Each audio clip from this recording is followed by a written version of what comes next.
Ya. Bismillahirrahmanirrahim. Assalamualaikum warahmatullahi wabarakatuh. Kaum muslimin yang dirahmati Allah. Kembali hari ini umat Islam di Sumatera Selatan berkumpul dalam satu aksi, yaitu aksi bela Palestina, dengan memasang tema kemarahan umat Islam Sumatera Selatan.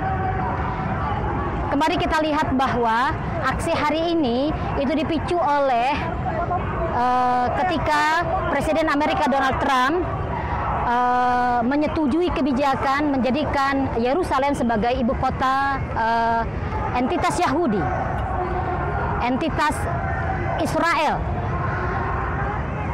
Inilah yang memicu kemarahan umat Islam. Kembali kita dipertontonkan betapa kaum muslimin tak berdaya. Seluruh pemimpin negeri muslim paling keras mereka hanya bisa mengecam dan mengutuk. Tetapi itu pun hanya lisan. Tidak ada satupun tunjuk mereka diarahkan untuk menggerakkan tentara-tentara mereka di barak-barak mereka, menggerakkan jet-jet tempur mereka, menggerakkan tank-tank baja mereka untuk melindungi entitas saudara mereka di Palestina. Tetapi mereka hanya berlisan saja.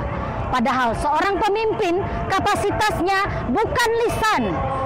Kalau umat Islam yang awam seperti saat ini itu boleh kita lisan, tetapi kalau pemimpin kapasitasnya adalah menggerakkan tentara-tentaranya, disinilah letak urgensitasnya.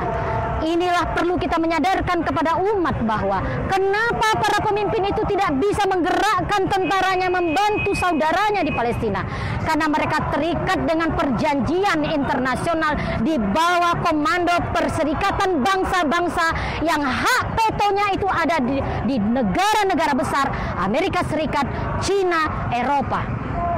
Maka kita lihat bahwa negara kebangsaan, nation state itu tidak akan bisa melindungi umat Islam, tidak akan bisa melindungi harta, nyawa, agama, dan kehormatan mereka.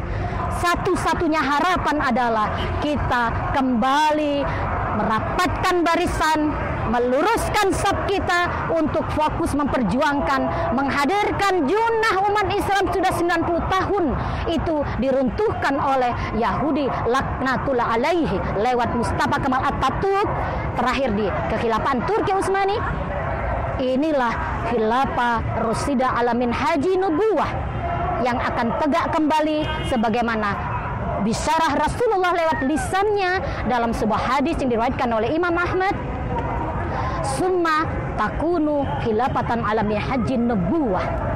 Kemudian akan ada khilafah kedua yang tegaknya mengikuti metode kenabian, yang tegaknya mengikuti tata cara perjuangan Rasulullah dan para sahabat ketika menegakkan daulah Islam pertama di Madinah. Inilah junah umat Islam, inilah perisai umat Islam, inilah yang akan menggerakkan seluruh tentaranya untuk berjihad, menyebarkan agama, menyebarkan Islam ke seluruh manusia yang belum mengenalnya.